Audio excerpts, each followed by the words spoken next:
Fourthly, the conversion of lay porters being never complete, one can see not only lay porters but also monks and nuns who never adopted any dharma names and continued to be known by their old name. The lay porters, some of whom were undeniably quite rich and powerful, were basically Brahmanical porters with multiple loyalties. It would be manifestly wrong to see them as more than mere sympathetic donors. In other words, the Buddhist lay porters were fickle minded at the best of times and invisible at the worst of times. It would also not be a correct understanding of history to imagine that Buddhism could have prospered in perpetuity with the financial and material backing of these porters whose commitment was neither one-sided nor continuous. Majority of them did not have particularly much at stake in the survival of Buddhism, and thus one would not have expected such followers to either shed tears when it fell on bad days or to have a guilty conscience while switching loyalties away from it. In sharp contrast to this, there was better coordination between Jainism and its lay porters, who in fact formed an integral part of the Jaina Saṃgha.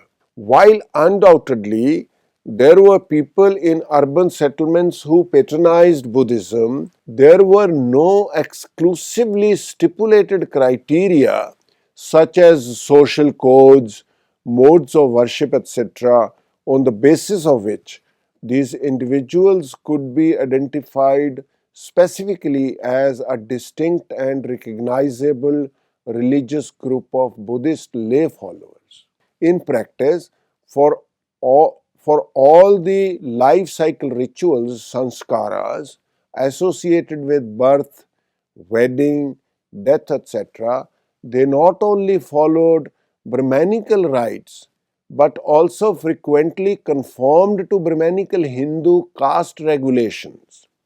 In fact, the sense of religious identification felt by the Buddhist lay porters was indeed a weak one.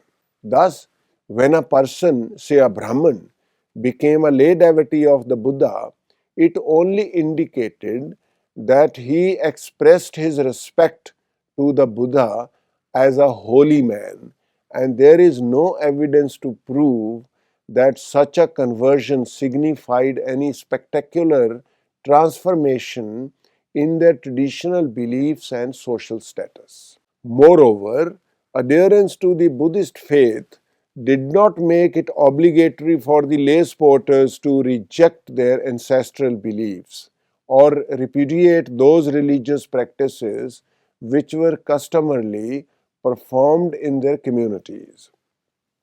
The lay porters were allowed not only to venerate the deities of their own religions, castes, and choices, but they were also allowed to worship the deities in the appropriate way. While taking refuge formally in the Buddha, the Dhamma, and the Saṃgha, the lay porters neither committed exclusively allegiance to the Three Ratan, nor were they expected to perform any regular religious service. As R.C. Mitra has pointed out, to a typical lay porter, the Saṃgha was no more than a mere adult education class with voluntary attendance.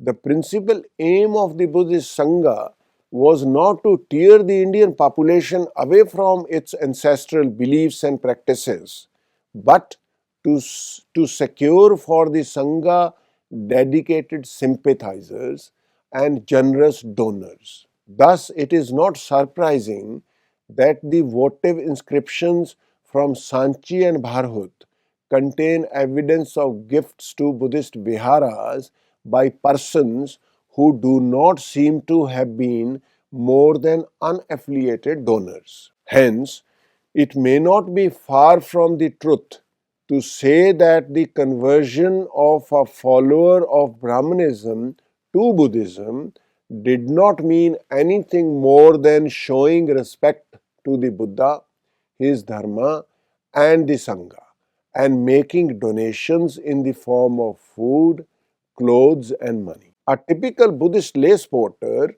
visited the monastery from time to time, expressed his faith in the Triple Gem, but at the same time continued to enjoy the services of Brahmanical priest in his household ceremonies, and as pointed out by R.C. Mitra, would, to quote, rarely break away from the popular circle into which his roots were plunged, unquote. Thus, as Buddhism failed to establish an organized group of lay followers who would regard themselves as socially different from the rest of the community, it is not surprising that some scholars, such as B.G. Gokhale, have viewed Buddhism as remaining merely a sampradaya among the lay population in India.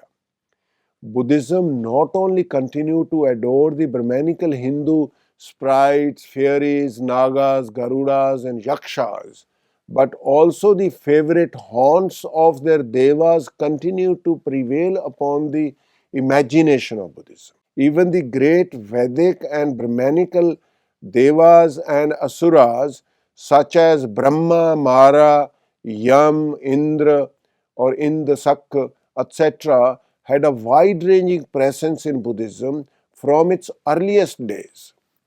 The Buddha avoided shaking the traditional beliefs of householders in the gods they worshipped. The Dharma was universal and non-sectarian in nature, and the Buddha never agreed to recognize the Saṃgha as a restricted body. As pointed out in the Udumbric Sihinad Sutta, he did not preach the Dharma from a desire to get disciples. Indian Buddhism was almost entirely centered on its monasticism, and contact with the laity was kept at bare minimum. Even this little contact that Buddhism maintained with the masses during its earlier phase, especially through the constant traveling of monks and nuns, came to an end when the Saṃgha became sedentary and its members became confined to their monastery. Further, with the urban crisis resulting in the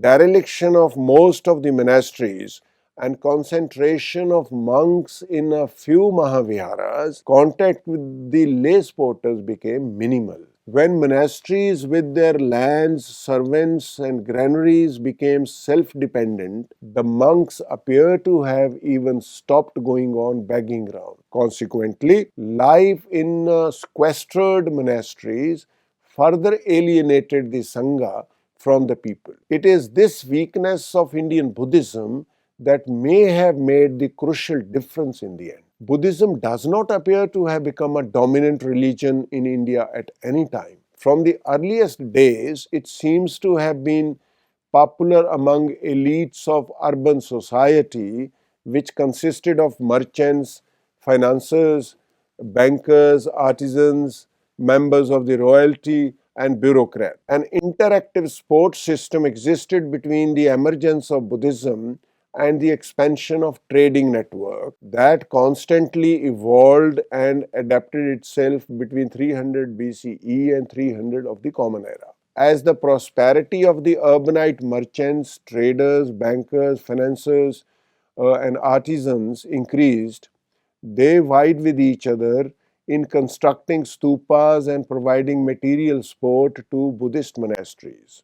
D.P. Chattopadhyay has pointed out that the dependence of the Saṃgha solely upon urban mercantile communities was a serious drawback, as nothing could be more ruinous for an ideology than to have drawn its sanction only from such patronage. Urban orientation of the Buddhist monasteries and their dependence upon urban mercantile communities alienated the rural communities from Buddhism. As time went by, isolation from and aversion to serve the rural communities, and lack of interest in winning supporters among them, Buddhist monasteries turned into some sort of islands with uncertain future.